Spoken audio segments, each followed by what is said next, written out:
What if I told you that the most common corporate training projects and practices, like squeezing learning into lunch breaks, keeping sessions short, might actually be hurting behavior change?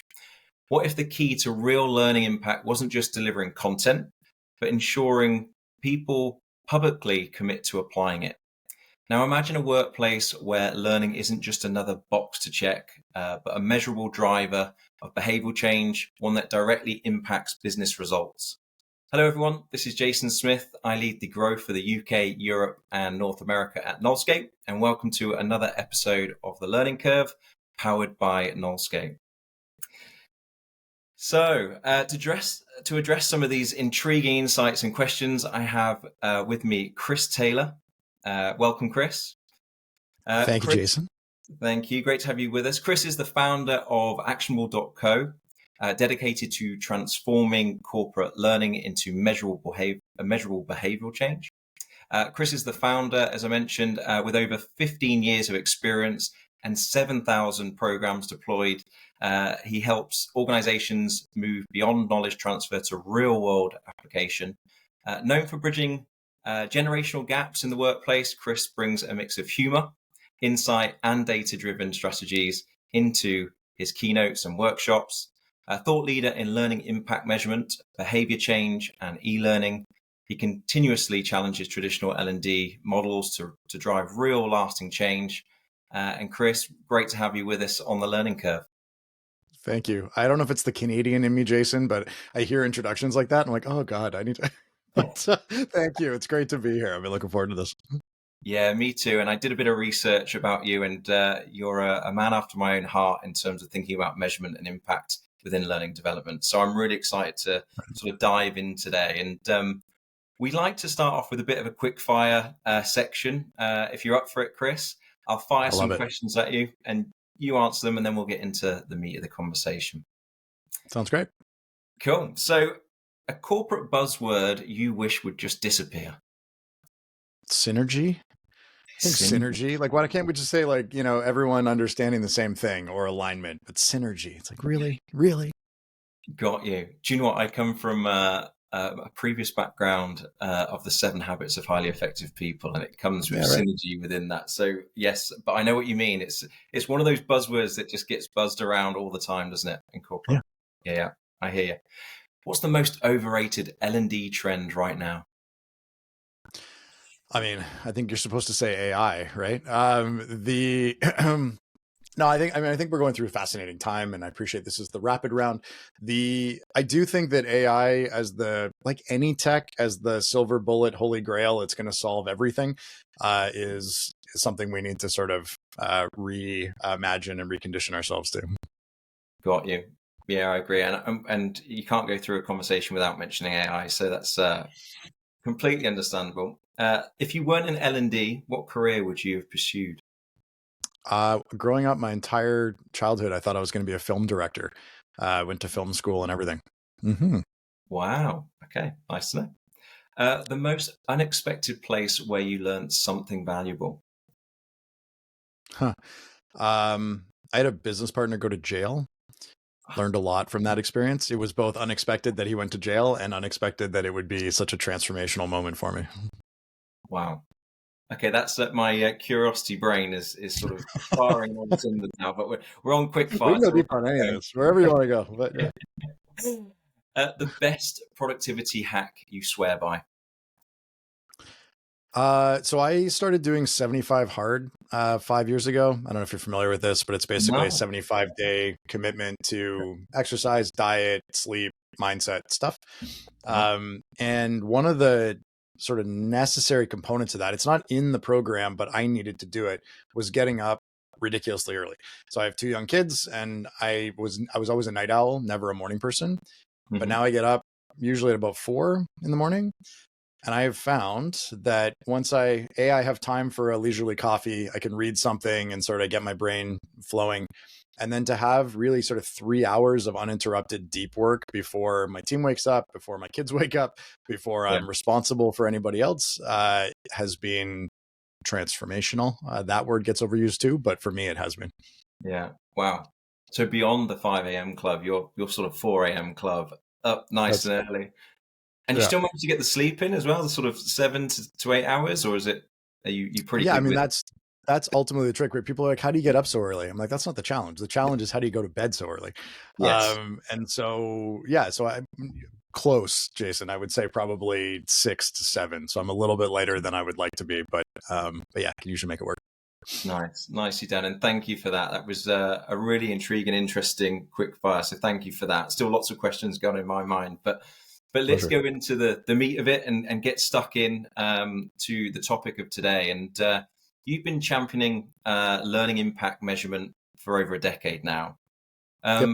How do you see the future of L&D evolving? In the near future, and this is a dual question. How has it moved on since you first entered into this sort of world around measurement? Yeah. Yeah. Uh, I'm really glad that it has moved on. I honestly don't know because I started Actionable in 2008, 16 years ago. For the last 12 years, we've been really exclusively focused on sustaining and measuring behavior change on corporate learning programs. Yeah. What's interesting to me is that we probably wouldn't still be in business if COVID hadn't happened. Yeah. Because from 2013-ish right up until 2020, the conversations I had with senior L&D people, with consultants, consulting firms, was largely, this makes a ton of sense. I love this. It's so important. We don't have budget for it in this project, but we'll definitely keep it in mind for future programs. And I think one of the things that COVID did for this industry, ignoring all the horrific things that it did for humanity, the things that it did positively for this industry is that it thrust HR into the global spotlight. And I appreciate that L&D and HR are not always the same. And I also appreciate that the reasons HR was thrust into the spotlight has nothing to do with training, but they became part of the spotlight. And the questions became, how are we measuring everything within this function? Because somehow the L&D space, $300 billion spent on people development, on an annual basis, somehow is one of the last bastions that just doesn't seem to have measurement around most things. And I think executive teams are sort of, this is the way it's being done, so we just keep doing it. And when we have discretionary cash, we spend it and we put in a budget that everyone fights for up and down. But when COVID happened and suddenly now HR is in the spotlight and everyone's looking at measurement of all things and, sort of economic sort of contraction in the market, everything gets a lot more scrutiny. And so we, for the first time in 2021, we had consulting firms reaching out on behalf of their corporate clients saying, we've never had this before, but they're asking us how we're going to prove the impact of our program and we don't know. So can you help? So I think, I appreciate that's a self-serving answer to your question. I do think that we're in a really fascinating and exciting and justified time in the L&D space where we're catching up to every other function around the level of rigor that we bring to the business case for the programs that we're driving. And the business case, once made, then needs to be validated. And so that has a pull through of, we need to measure this, we need to sustain, we need to see what that impact's going to be. Yeah. What's the expression? The future is here. It's just not distributed evenly.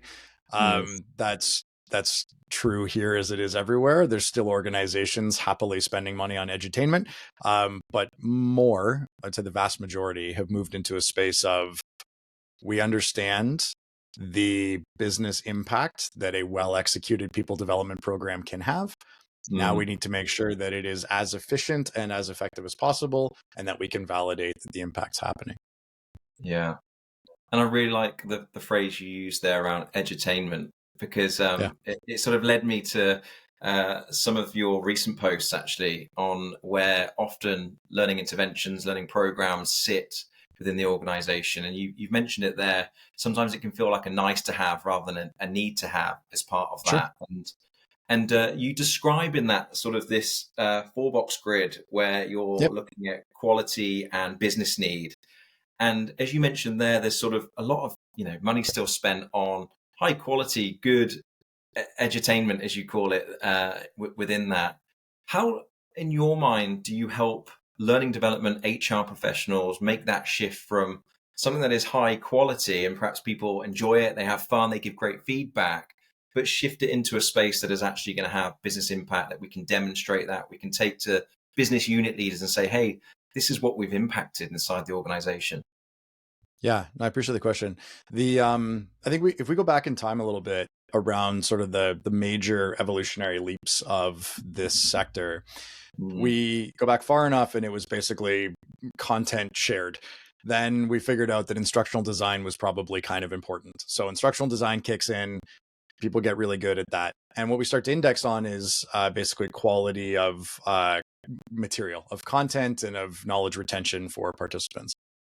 Then 20 years ago, 15 years ago, we get into experience design. So we go from instructional design, all about content, to experience design, all around participants. And we start indexing on participant satisfaction and knowledge retention, but it's still very much in that, to borrow from Kirkpatrick, sort of level 1, level 2 space.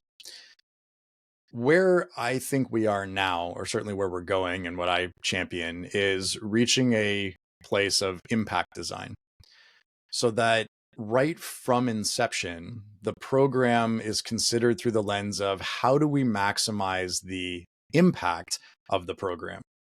Experience design serves that. Instructional design serves that. They're mm, not mutually exclusive, but it is a question of where are our priorities going. And so the reason I wanted to sort of lay that foundation is that too often I have organizations reaching out saying, hey, we ran this program that wrapped 6 months ago. We want to measure impact. Can you help us? And then they're kind of surprised when I say, not really. Like, it's too what do you late. mean? That's what you do. I'm like, no, it's not what we do. What we do is no, our marketing needs to be better. No, what we do is help organizations design programs from inception with clarity on what is the intended business impact. Yeah. Business impact almost always requires behavior change from the participants we're putting in a program. Otherwise, why are we putting them in a program? Right. Yeah. So if we make the assumption that there's a business case and that behaviors need to shift in order to achieve that business case, then the design of the sessions themselves, whether that's classroom training, self-directed e-learning, one-on-one coaching, doesn't matter what the vehicle is, all of that should be, and I use the word should sparingly, but should be optimized for what's the least amount of content we need to Mm, provide people in yeah. order for them to understand how to change. What's the most amount of time that we can afford for them to go from, I understand how to change, now I actually care enough to want to break the inertia of status quo, right? That I go from, I know how to change to I want to change. And then how do we make sure that we are equipping them with the tools and the systems and the support and the culture that makes it easier for them to realize that change? Yeah. So this is a fairly fundamental shift from we're going to design based on a certain body of content. I mean, you mentioned seven habits, right? It's a fabulous body of work that Mm, then just sort of gets deployed because people go, well, no one's ever got fired for hiring Covey, right? So let's bring it in and go. It's the same thing with Pat Lencioni stuff. He and I have had yeah. many conversations about this where they buy the program, Brene Brown stuff, like whatever it is. It's great content, but so what? If it's not aligned to the business pain that we're trying to solve, then it's just edutainment, coming back to the point from earlier, right? So to make this very practical, people are still listening. This is going to sound ridiculously obvious, and I found that it's an insanely powerful question. Write this down. The first question out of the gate, when we're considering designing a training program or we're being asked to design and deliver a training program, is great. So I understand we want to develop a leadership program. Fabulous. Just so I'm clear, is the purpose of this program to deliver content, or are we attempting to drive change? Yeah. Super simple question. And most people will look at you like you have two heads and go, no, of course we're going to drive change. Even when we believe or know that that's the case, having the person requesting the program explicitly say, this is the Mm, objective, is to drive change, now fundamentally changes the trajectory of the conversation. Because before we get into cohort size and cadence of meetings and what tech we're going to use and any of that, we want to get clear first on what does that look like? What kind of behaviors are we trying to drive and why does that matter, and work backwards from it. And I've got more we can go into on that, but that first question will change the nature of the conversation. yeah. I love that. I was smiling as you were describing that. That is an experience which I've lived through and can sense. And that question is so important.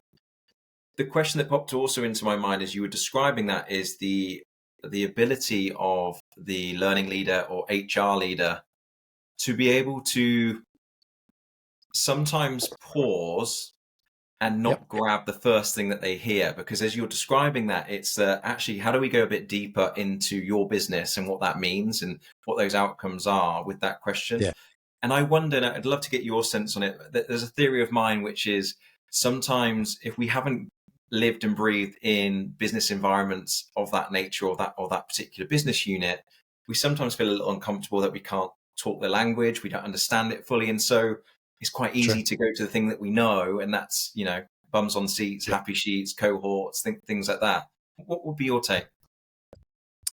So I want to go way back in time. So the very origins of Actionable was something called Actionable Books. This is going to be the mother of all segues here.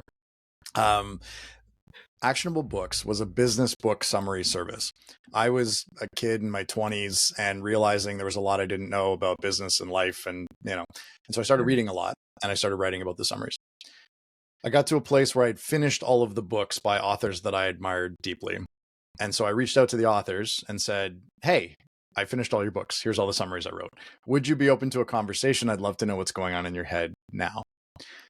This put me on a path where, I've already name dropped a few people. But I sat down with Covey Jr. I sat down with Pat Lencioni. I sat down with Seth Godin, Susan Cain, big names, and people that were highly intimidating to me at the time. I was able to have an hour of conversation. I was able to build, in some cases now, decade-long relationships with these people, not by trying to show up and meet them pound for pound, but by being a true student of what they were trying to achieve, and then doing everything I could to help make that happen. And so the parallel here for me is that if you, I'm a film school graduate, right? I had no formal business training whatsoever. I think people in L&D, if they feel intimidated by the business of the business and feel like maybe they should know, but they don't know, I would, as much as you can, encourage you to put that aside. If you show up through the lens of wanting to understand what is in this person's way from achieving what they want to achieve, and working to identify potential paths to work through that, not with an agenda of, well, I've got this program I want to jam into that situation, but really working to understand and to sort of co-create what a various path could be forward. What my experience has been is that most business leaders, if they're curt or short with L&D, it's because L&D has been acting as a doormat in the past. And so they're like, well, I just want to give you the stuff and get out because there's no real value to me in having this exchange. Yeah. If you can flip that into, I'm here to help solve the problems for you, with you, and I'm going to bring my expertise and you're going to bring your pain, and we're going to come to find the right solution forward. I found most business leaders are actually extremely receptive to that because they're limited in time and capacity and resources. And so anybody, particularly if it's not coming from their direct budget, that's going to help them achieve their goals, they're all in. Yeah, I completely agree. And I think it's just, as you just said there, having a little bit of bravery, but you haven't got to be the expert either, right, of that business unit. You're there to be curious, to understand, to help, to support as part of that from a business sense. So I really like be curious. Be curious. I really like what you just shared there. There was, just before we leave that topic, there was, there's a whole rash, I don't know when it was, maybe a year ago, where there was all this great advice about how we need to be less order takers and more proactive business partners. Yeah. So, great and agreed, but that's not super helpful for somebody who doesn't know what that, what do you do with that, right? And so I think if you've read that and you've been kind of frustrated by it because you didn't know what to do with that, that's ultimately what it is. For me, it's the being curious. It's working like dog with a bone, dig for, why does this matter to you, this program? Or if the business leader actually doesn't care because they were told they're supposed to run this program for their people, then park it. Don't try to get them to give you a reason why it matters. Instead, find out what actually does matter to them, because something does. Something's keeping them up at night, and then work to connect the dots between the program and the thing that's keeping them up at night. Yeah, I like that. There's some real gold in what you've just shared there. And I'm gonna flip to your recent report around Actionable Insights 2025, and you emphasize that the success of L&D programs isn't just about the knowledge transfer, as we're talking about here, and putting something in place, Yep. but about the adoption and the ongoing engagement. So, hey, once we've had that conversation, we've really got, clear on the outcomes that we're trying to drive. Yeah. Why do you think organizations still struggle with that bit afterwards, the shift into the adoption, the ongoing engagement? Yeah, it's a great question. So I think there's probably a couple reasons that organizations at large still struggle with what happens after the session's complete. I mean, part of it is just the framing and the language around the program. Like there's so much emphasis, particularly in experience design centric language, around the thing that's happening within the container. And so that's part of it, is that we're just sort of conditioned to, that's the main event. That's where most of the costs go, if not all of the costs. And so that disproportionately has the focus. So part of what we can do is start to look at things in terms of timeline rather than actual instances of stuff within, right? Like the transfer is happening between the sessions, not in the sessions. So that's sort of piece number one in my mind. I think the second reason, though, is because it's been the easiest thing to measure historically, right? Happy sheets, easy. And, give myself a pat on the back, right? I'm probably not going to get fired if everyone loves the program that I ran. Yeah.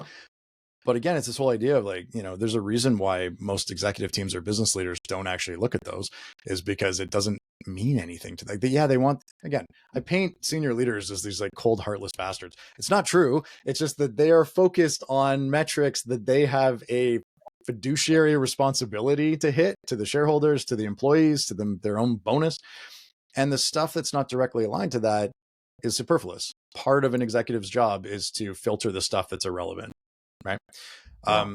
So I think number one, it's the way we've always done it. Number two, we're measuring the wrong stuff, and so it becomes a recompounding. Is that a word? Whatever. A compounding issue.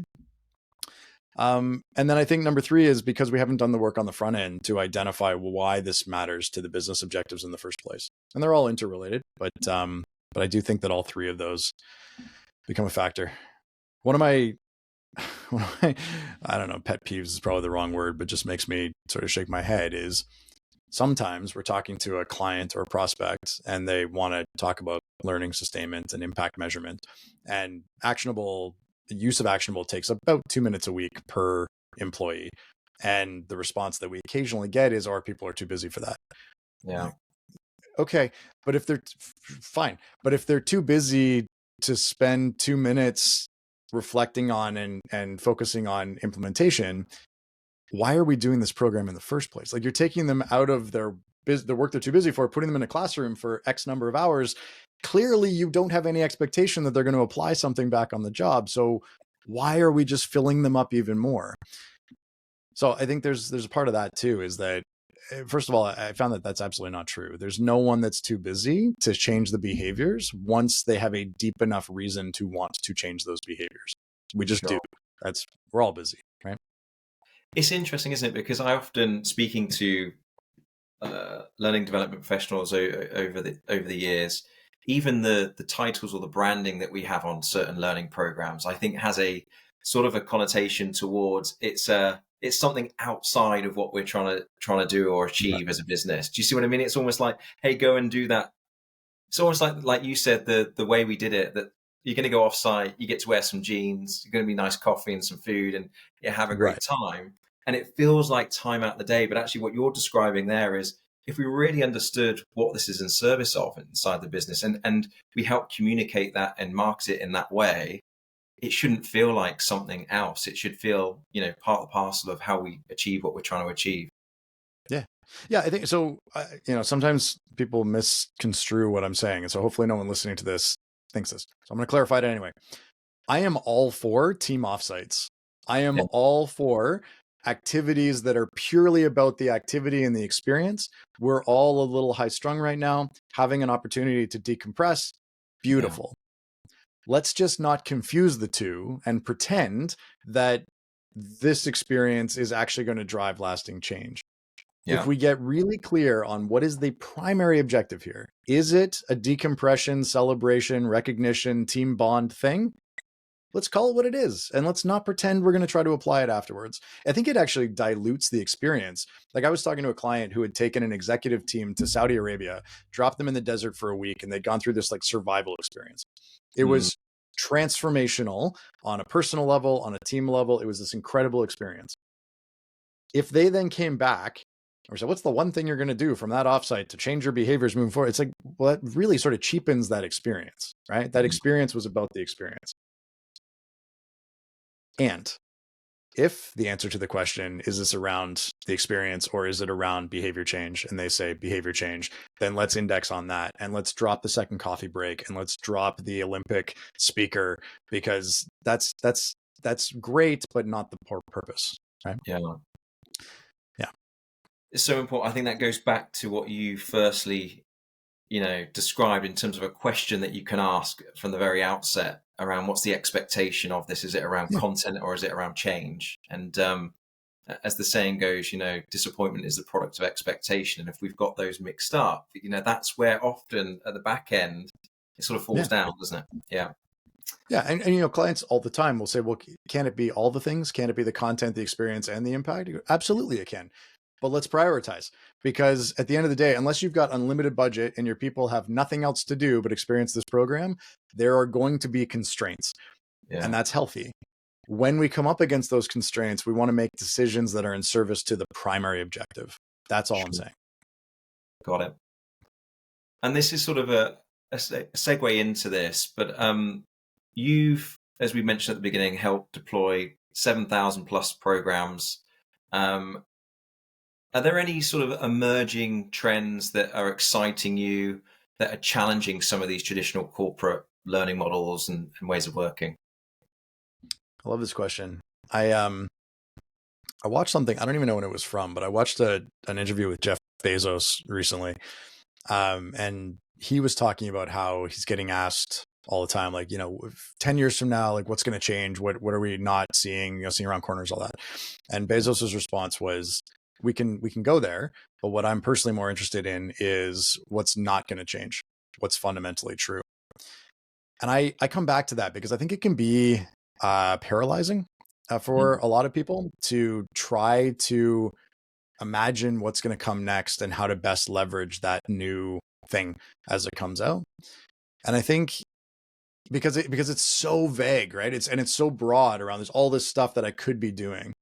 I think if we come back to what's never going to change, and for me, or highly unlikely to change in the next 10 or 15 years, right? The things that are true there for me tie into human motivation. They tie into social dynamics. And so, I mentioned at the top, the three things that people need in order to change. They need to know how to change. They need to have a strong enough reason personally to want to change. And they need the path cleared for them as much as possible for them to practice that change. When I think about AI and other tech developments, and teleportation, whatever the case is, the thing from the Matrix where you can just plug in and learn Kung Fu, like whatever comes down the track, I would put it through that lens. Like if in the world of learning and development, we're in the space of turning new ideas into lasting behavior change in service to the individual and the organization, how do we use some of the technology that's coming out to accelerate that? So some of the stuff that I'm really excited about right now, the act of contextualization, right? And the important distinction here is not us telling them why it should matter, but the participant coming to their own realization around why it matters to them, used to really rely on, or at least the highest probability it would happen was when it was in dialogue, facilitated dialogue from high functioning facilitators, right? I think that's what we paid for the last 20 years for high quality facilitation. Is not the content. You can get content anywhere. It's the ability to help participants make that content real for themselves to the point where they go, oh yeah, this matters enough that I want to go do something differently. That's fabulous when you can afford facilitators. And so that usually applies to a certain level of seniority or a certain infrequency or both within an organization. But what about the other 90%? And I think AI has a really powerful role to play in, the sort of coach bot type thing. I consume a piece of content. I engage in dialogue with AI to find the so what for me, not blast them with more content, because that's the last thing we need. But for that piece of content, what's the thing, like helping me get to a place of this matters enough. And then once an individual has got to that place, I think the technology is smart enough now to be able to realize that that's happened and to then help them translate that point of inspiration into a daily practice or a commitment to behavior change and support them through. So that's where we're playing right now. That's our utilization of AI is showing up on how do we identify what content's going to make sense for people in the first place. Once they've consumed that content, how do we then help them find enough meaning in it? How do we then habit builder and actionables tech already supports the behavior change following? We get a lot of data through that. How do we use AI to interpret that data most effectively to inform what the next round of content looks like? To me, it's not about the new thing. It's about taking the stuff that we're already doing, whether it's actionable or listener in-house, and say, how do we make it faster, tighter, smarter, cheaper, better using the tech as it comes up? Yeah, and there's a worry with some of the technology, isn't there? Because to your point, there is also the opportunity for people to accelerate that noise of more content, because you can build it so rapidly now and use. But to your point, it's actually how do we distill down to the right stuff, and how do we transition that into behavioral change with its context? Because I often would say, similar to you, Chris, you've got to have learning content, but it's got to be matched with context so that it makes sense. You're helping the learner connect the dots between that piece of learning and how it's going to impact what they do day to day. A pet peeve of mine, I've got to share. I know you shared one of yours earlier, but is I was going to ask you for your answers to those 5 questions, because well, it was the pet peeve for me was speaking to some, not all, but some learning development professionals, where they would say, "Hey, we've done our job. We've produced the content. We've put it over the fence. It's down to the learner now to do that and apply it. It's down to them." And it used to be a pet peeve of mine, because I'd say no. Part of this is also helping those learners connect the dots to how that's applied day to day, how it's going to impact them, and what they're trying to achieve. So I'm really delighted you shared that. I don't know that, honestly, the stuff that we're playing in mostly, like, I get it. It's different if it's technical training.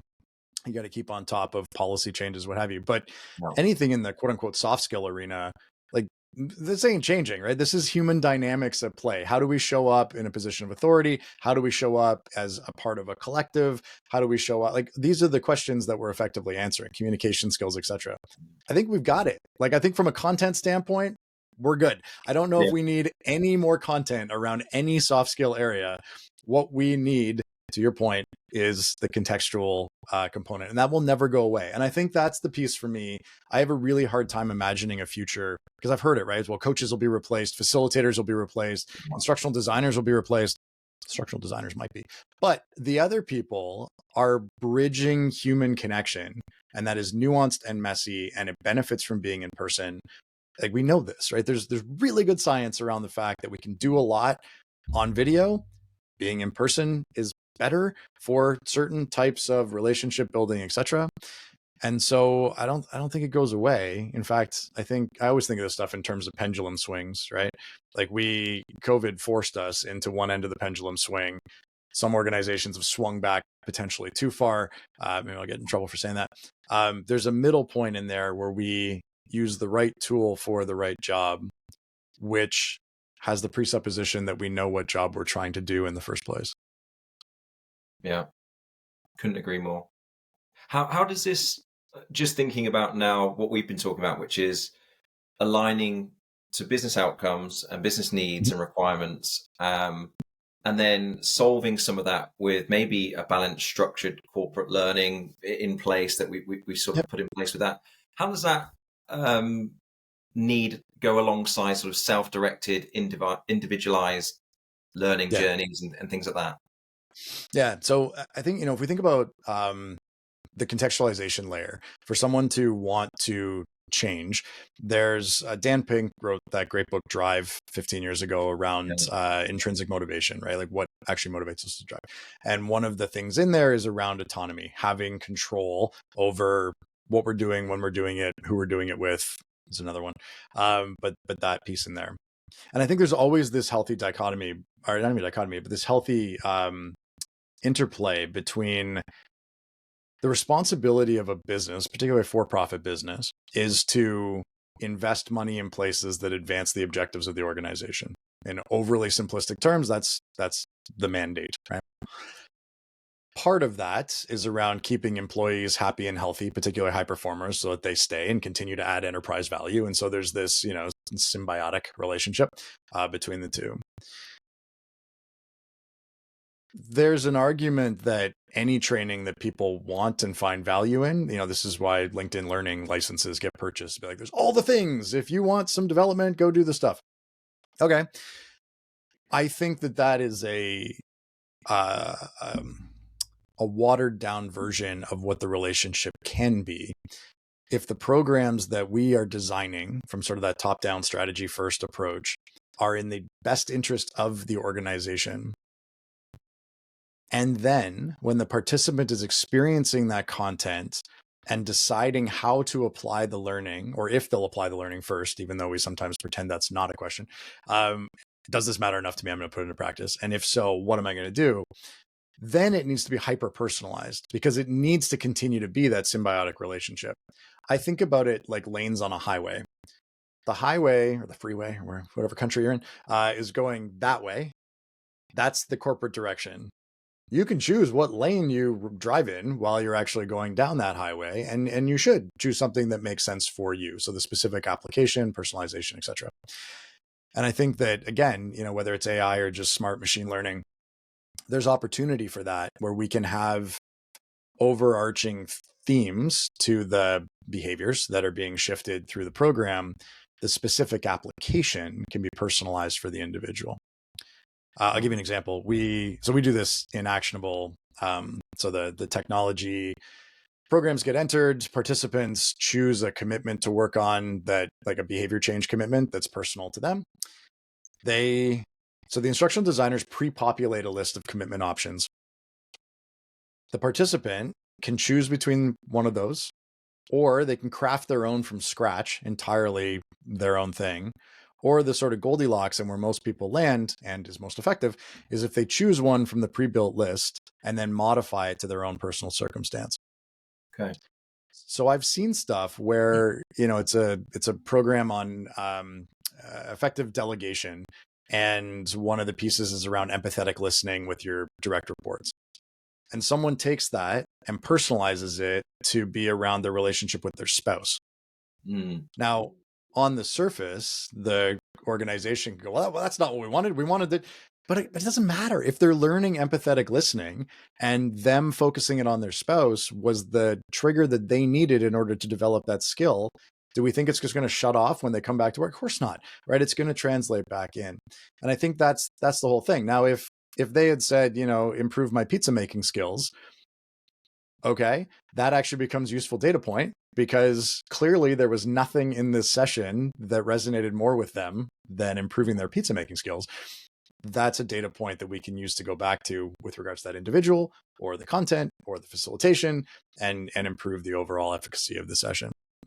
I think, last drumbeat on this, I think too often from a design standpoint, we say, this is where we want everybody going. And if they're not going that way, it's bad. Like, as in the data shows, then it's bad. And I think it's unfortunate binary thinking, because I think a couple things. This doesn't happen as much anymore, but years and years ago, when we started working with clients, they would say, well, what if nobody changes behaviors, right? So, well, that would be unfortunate, but that's happening anyway. Like, it's not like suddenly measuring something makes it worse, right? Like, it's just showcasing what's already there, and in most cases actually improving it just by the nature of paying attention to it. I think I lost my train of thought, Jason, but I don't know.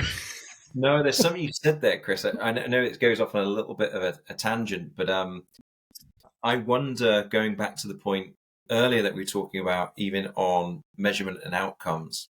Yep. And I thought about some of the fear sitting in a sort of a learning development leader or HR position, and thinking, hey, if I measure this, suddenly I'm going to be accountable for it, and that's going to and Yep. the question in my mind would pop in what you just described there. Well, what if it doesn't? It shows that people aren't changing behavior, or it hasn't got any impact. And then I would think, Okay. well, of course it's safe to go back to happy sheets and things like that. And so yeah, Yep. that was what popped into my mind as you were describing that. I'm so glad you're bringing this up because okay, so this is the dual win of shifting the focus of the program from content to behavior change, is that then every session that we run for participants, the earlier we can measure whether behavior change is happening or not, the better, because it gives us more cycles to actually get back on track later. Right. And so it comes back to, if we are all aligned, senior leadership and L&D and the participants, around the purpose of this program is to achieve these business outcomes. And in order to do that, we're going to shift these behaviors. If we see that those behaviors aren't shifting, we need to get ahead of that. Because for me, it's, if we weren't measuring it, then we have no idea that it didn't work, right? Until later. But the outcome's the same. It's that, well, the outcome's worse because we didn't achieve the business outcome that we wanted to. Whereas there's a shared responsibility and opportunity to say, some of these sessions are not going to have the impact that we want it to have because we've never measured this before. So we don't actually know how effective these sessions are. Some of them are going to exceed our wildest expectations. Some of them are going to fall flat. For me, because we're dealing with humans, it's a bell curve. Right? There's going to be bright spots. There's going to be laggards. There's going to be the middle majority. And so if we come into it with that tempered expectation that let's grab the bright spots earlier than we have currently, and let's leverage those to spread the message wider. Let's catch the laggards early so that we can take our extremely limited resources in L&D and deploy them against the areas that need it most. And then let's take the treasure trove of data we have coming from the middle majority and identify what else might be beneath the surface that we're not actually aware of yet. Yeah. So it's a win-win-win. Like, and even when a program falls flat, the whole point of connecting to a business outcome is that if this $100,000 program is aligned to strategic priorities, I can pretty much guarantee you the enterprise value of that program realized is like 10 million, right? It's 100 to 1, seems to be a normal ratio. And so I would much rather, as an executive, completely waste the $100,000 and then do it again than go 2 years and realize we whiffed on the enterprise value by half and we just lost $5 million, right? Yeah. That's the expanded thinking that we need to embrace. Yeah. And I think it shifts the conversation, doesn't it, out of a budgetary type conversation, which I think is a systemic thing that fuels some of this as well, into a business need. We will allocate that to achieve the result. And if you've got something like you just described there, which is 100x or 10x, it becomes a very much an easier conversation around, well, this is what we should be doing as part of that. And this is that level of investment that we need to put into it. I think that, so the two pieces in there for me, one is, I think most L&D folks, if they haven't done the math on this before around what are we trying to achieve business impact wise, what part of it is my responsibility, they would be floored by it is 100x. Like, that's closer to reality than a 2x, 3x, 5x. Yeah. Because most strategic decisions are at that move the organizational value by a couple points, depending on how big the organization is. That can be literally billions of dollars, right? Like, there is massive impact with this when it's done well. So that's number one. Number two, I think I want to revise my earlier question, because I think you're right. I think there is a little bit of risk when you say we're going to measure this piece. And the flip side to that is that there's massive opportunity. You think about a marketing team that's given a budget of $1 million. They smash it. Next year, they get $3 million because they can show the return on investment there, right? And yes, of course, if they flub completely, then they don't get the same budget. And maybe there's a change in leadership, because that's how business works. And I think we need to stop hiding behind the happy sheet stuff and then complaining about the lack of budget or the lack of seniority at the table. Getting at the table. Now, I'm all wound up, Jason. I'm on my soapbox now. But to have that clout in the organization, we need to be willing to take that risk, that exposure. Yeah. Again, I couldn't agree more. I think it's so important. It's so important in, where we are right now, where sometimes it's tough. It's hard economic times. The first thing that gets cut often is learning development or HR. And I think we need to move that shift from businesses thinking of it as a cost center and thinking of it more as a value center that for the business. And this is what it's focused on. I wrote about that yesterday in an email, not on social, but maybe I'll revisit that. We watched this happen during COVID. So at the time we were working with about 100 consulting and training companies when, March hits, and 60%, 70% of them just like zeroed out from a revenue standpoint. What was fascinating, that's not unexpected based on what was going on. What was fascinating to me was the 20 or 30% of folks that we were working with that didn't miss a beat, or in some cases actually increased their work with their clients. And when we dug into it, it seems obvious in hindsight, but at the time it was quite sort of groundbreaking for us, was because they're fully dialed into the strategy of the organization. The executive team understands that the investment that they're making with that training company is actually designed to achieve transformation or whatever. And some of it got pivoted around where they're actually spending the money, but there was no question of whether they'd stop spending the money or not. It was, we need our people now more than ever to be adapting and growing and changing and more resilient and whatever else it might be in order to weather this storm. The fascinating part for me was that the nature of the programs between those that got zeroed out and those that kept going was they're very similar programs. It's strictly the understanding that the client had around and the conversation they'd had ahead of time around the business case for this. And so I think that if there's anything that I would leave people with as hopefully a hopeful message, you don't need to reinvent everything you're doing. What we need to do is go back to the beginning and ask, like, you've got all this great stuff. Let's just put it over there for a sec. Let's go back to what's the business priority? What are we trying to achieve? As you work through that, inevitably you've got the stuff already. You're just now plugging it in a more intelligent way. Yeah. And from that, there was something you described within that, which is, and I thought of some of the pressures again of the time of learning, not being able to take time out of the day job to go into learning. And there was this big shift post-pandemic, which I also saw, and you talked about LinkedIn Learning and things like that, where organizations went out and we got libraries of content and in short format, and we said, hey, everyone needs to have access to this. And they haven't got time, to take time out of the business. They've got a day job they've got to do. Your report really challenges some of these assumptions around shorter sessions are always better. What does the data tell us about session length and engagement, and how should L&D teams adjust their strategies based on what you've described there? Yeah. At the risk of sounding like a broken record, the anchor points on this, if the point is to transfer content, then of course short is good. If the purpose is to drive change, then we want it to be as short as possible, but no shorter, to consistently get participants to a place of, I understand it, I care about it, and I have a path forward. And so what we have found is that in order for people to reliably and consistently get to a place of this matters to me personally, two pieces of data popped out that were quite fascinating. One is what we've come to call the 3-to-1 ratio, which is to say that for every 1 part content, so here's 10 minutes of cerebral learning between the ears, I understand how this thing works, we want to allow at least half an hour of letting people turn it over. No new content, through discussion, through reflection, through simulations, through whatever. Let's move from head to I care.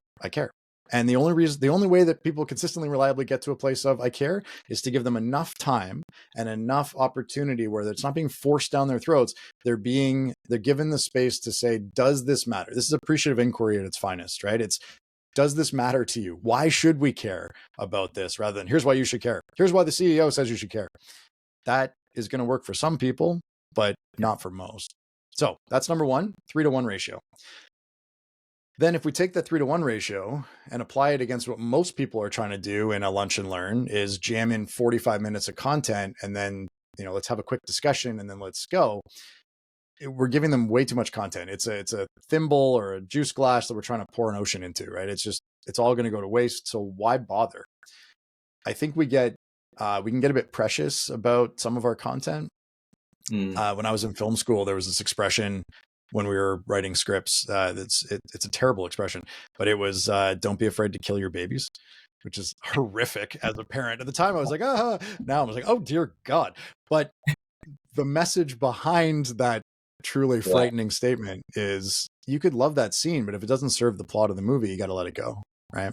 Yeah. And it's similar here. So I'm going to come to the second data point momentarily, but in most cases, if you're doing a 1 hour session, you really want to allow 10, maybe 15 minutes worth of content, which is really one idea, right? With the model and unpacking the model, and that's it. And anything superfluous to that, not only is it going to go in one ear and out the other, but it's actually going to damage the likelihood that people do anything at all. Because if they've got a bunch of stuff they can choose from, then you get into the paradox of choice, where too many choices, right, leads people to paralysis. Sheena Iyengar wrote a brilliant book on this. So you're actually doing a disservice. It's not even just neutral. All that to be said, we found on our most recent study that 2 hour sessions were substantially more effective. I was going to see if I could find the exact stats on it, but substantially more effective. So 80% of participants, 80.6% of participants in a 2 hour session found something that mattered enough to them that they were willing to publicly commit to behavior change around it. In an hour-long session, that was only 70%, 70.1%. Wow. So 80% in a 2 hour session, 70% in a 1 hour session. Now, like all things, you do the math on that, right? And depending on how critical this content is, and depending on what's feasible, maybe you go 70% is acceptable. That's great. It's just going in eyes wide open, right? I don't think it's right or wrong. If you really want to optimize for adoption, so people choosing to make commitments to change, you'd go for 2 hours. You'd have cohort sizes of less than 10 people. They would be spaced at least a month apart. This gives breathing room for all those things to happen. I just want to capture some of that, what you just described. So you talked about the ratio of learning content or ideas, so to speak, against and the 3-to-1 to then reflection, discussion, all of those key elements as a key part of that. The second element you described was around the length. So 2 hours being the optimal, if you like. 80% would say it can take something from that, apply it, and use that. And then the third element you talked about, spreading over a month. So it gives that opportunity for people to take that idea, that learning, apply it within their day-to-day as part of that over the month's period, and then be able to digest something new and go from there. Yeah, if we can, I mean, the healthiest optimal rhythm is I attend a 2 hour session at the beginning of month one. I choose one thing that I'm going to work on. I work on it for 3 to 4 weeks. There's lots of garbage out there around how long it takes to form a habit. All I can say is that we found that there's diminishing returns that kicks in between a 3 and 4 week window. So we want to tie it off. We want to do a slightly more fulsome reflection, like 5 minutes, and then repeat. Give a little bit of breathing room, and then do the next session. And this is where, one of the things that we've done a lot of in recent past is people come to us with, here's my day-long training. What do I do with this? And so what I encourage is, well, let's identify the fact that there's probably 6, 7 key themes or ideas across that day, maybe less. It'd be great if it's less. Let's let people choose one of those 5 or 6 off the heels of that full day session. They're going to go, well, that's like an ocean through a straw. I'm big on the water metaphors, apparently. It's like, yes, it is. And it's also what's realistic. Because when we did a big study on this. There's been external studies, one out of University of Pennsylvania. If you have people trying to do 2 behavior changes at the same time, you get, depending on who you ask, between 8 and 11% follow through on either one. If you've got just one, we see sort of low 80s follow through. That's 78%. So actually a little bit lower than that, but 78% follow through. So one thing. Then a month later, let's take one of those 6 key concepts from your day and let's revisit it. You can add a little more context if you want, but you don't need to. You already gave them all the content. Let's just revisit it. Does everyone remember this? Oh, I'd forgotten about that. Dave, you weren't there for that part, right? I remember the talk sync, right? 5 minutes, 10 minutes on that. And then let's spend half an hour to 45 minutes going, so what? Why would this matter to us? Why should we care enough to actually want to do something about this? And invite them from a position of, let's assume you don't, and work our way towards you do. That's a big mental shift for people compared to you must care about this. And then repeat. And if you're using something like the habit builder, there's other options. But if you're using something like the habit builder between those sessions, then you can see the ongoing impact of that. You can change the order of it. You can say proportionately across day one or across that full day, this section, people were all jazzed about. These 3 are really important to the org, but no one in the room seemed to care. You can recalibrate before it becomes, it was a great program. Don't know if it did anything. Yeah, there's a theme, Chris, as you're describing it, there's a theme that I'm sort of getting, which is there is this tendency at the moment to pile on more and more and more and more. And we've got to do all these things and change all of these behaviors. And it's that sort of focus on everything is focus on nothing that you're describing. And actually, if we could narrow that down and think about some of those key ones that we want to, and it's almost like do less better. Is what I'm almost hearing from you. Less is more in this case. I think, one of the reasons why everyone is so busy these days is not because we suddenly have less hours. It's because we're not, it's going to sound a bit reprimandy, which maybe it is, but we, and I include myself in that, have not had the discipline of prioritization. True prioritization. Prioritization is not this, then this, then this. It's these 2 things, nothing else, and till those 2 things are done. And I think that's been missing. And so when we're getting into instructional design, experience design, impact design, the temptation has been, we're doing a leadership program, so we'll give them everything we know on leadership that we can get away with actually jamming in there. But it always comes back to a leadership program because we're churning high performers versus a leadership program because we have no discipline in the organization versus one around alignment. And these are all very different programs. Yeah. We just need to get clear on what we're trying to change. And then it really does a lot of the work for us in streamlining what content we need to put in front of people, because it's just whatever content we need to shift the behaviors. Yeah. No, I like it. The next question I was going to ask you, Chris, you sort of touched on already, which is, and you can't go through a conversation without talking about AI, as we mentioned before, but with technology evolving so rapidly now, AI, experiential learning playing, a key role in that. Where do you see some of the AI and the technology really shifting? You talked about context. Is there anything else that you would add into that mix?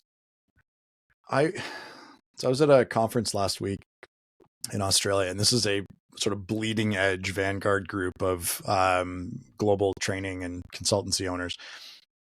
And it was fascinating to me how little people were talking about AI. Okay. It was almost, it was, well, and I thought, I'm like, what is that? It's almost the same way. We don't really talk about the internet much anymore. Yeah. And before that, we didn't really talk about fax machines anymore after they'd been novel. And then now it's just part of what we do.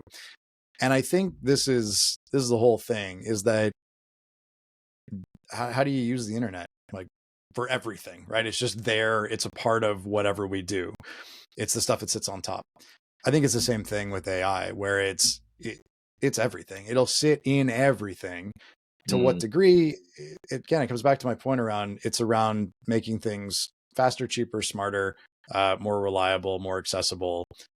So anywhere that there's an opportunity to do that, or where there's a current friction point or bottleneck in the process, there's going to be a strong argument for utilizing AI to either substantially reduce or eliminate that friction point. Got it. A couple more questions. Your clients have described you as a bridge between generations at work.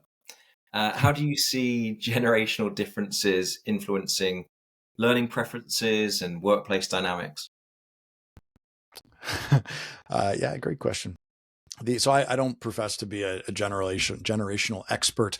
The person that said that described me. I was about to do a keynote. I was about to walk on stage, and he said, "I've known Chris for a while. He's a curious blend of boomer and millennial." It's like, I don't even know what that means. But I think maybe, or maybe I'm just painting this in a positive light. I think it's coming back to the timelessness of humanity, right? Like it may manifest in different ways, but 16-year-olds have fundamentally the same wants and needs as 85-year-olds. They manifest in different ways. And so if we can cut through to connect to what do you really want as a human? I want to feel valued. I want to be valuable. I want to feel loved and supported and trusted and safe. Like this is universally true. We just manifest it in different ways. We get it from different sources. And so I think maybe that's it. I cut through to that part of it. And I try to, I was leading bleeding edge tech for 12 years. And yet I don't really think any tech is the solution, right? It's fundamentally, how do we help people connect more effectively to have slightly deeper, richer conversations that leaves them feeling more clear, more connected, and hopefully more motivated to take action. Got it. How do we ensure that with what you described there and the technology? Because there is a tendency to, with almost the pressures of, things that are out there with technology, AI, to implement those and use those all the time. How do we ensure that the human aspect of learning, mentorship, collaboration, behavior change sort of remains strong in the midst of all of that? Yeah, so I think it's a combination of multimodality and data analysis. And I think the AI can be strong on both those fronts. But being able to say, here's a number of different ways that you can consume and apply this content. This isn't a generational thing. It may appear that way on the surface, but this is just, learning styles. And so if we provide multimodality, I was talking to a guy today that he's got a piece of tech that makes audio versions of e-learning content and then publishes it as a podcast. And it's like, it's very niche. But for some people, that's going to be perfect for them. That's exactly how they want to consume this learning content. Yeah. So if we embrace the power of technology to provide lots of different modalities to the content, and then use data to identify where they are consuming, so we can do more of that and feed them personalized paths within the sort of highway that is the corporate strategy. And then you can also use the tech to identify where people are getting lit up, where they are getting stuck, what seems to be most fascinating to them, and connect them with one another as a part of that. I think, even the most screen focused teenager likes to talk to their colleagues. They just want to talk about the stuff that they want to talk about. Yeah. Right. And I think younger generations have just become less willing to put up with the corporate nonsense of, you got to talk about these things first. Like, nope, I don't, because all my people online want to talk about this thing. So I have found, and again, it sounds overly simplistic, but if you make it easy and obvious for them to connect with other people that are curious about the same thing right now and give them a chance to chat, they will happily engage. And so you can create more of those opportunities leveraging tech and personalization AI. Got it. Chris, thanks so much for today's conversation. I've thoroughly enjoyed it. There's so much I know our listeners and viewers will take from some of the things you've shared today. I know I've certainly jotted a few things down as well as part of that really rich conversation. Where can people find you, Chris? Is it LinkedIn? Where's best to find you and see some of your work? Yeah, I'm most active on LinkedIn. I think if anyone wants to go deeper on sort of the systems and logic around the behavior change side, we have a toolkit that I put together. So it's sort of it's probably about an hour of content in there total. And it's got an assessment thing, so you can figure out where you're at in regards to this impact first design approach that I'm talking about. So they can find that at toolkit.actionable.co. And that's probably the best place to start to go deeper. Otherwise, just say hi on LinkedIn. I'm fairly active there.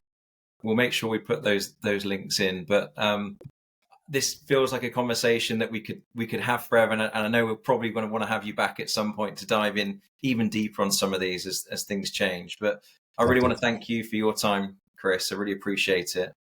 Thank you. That's fun. Yeah, and thanks to all of our viewers and our listeners for tuning into The Learning Curve. We'll be back in our next episode with another great personality sharing some insights around organizations, leaders, and the workforce in terms of how we help them become future ready as part of what we're doing. So great to have you, and see you next time.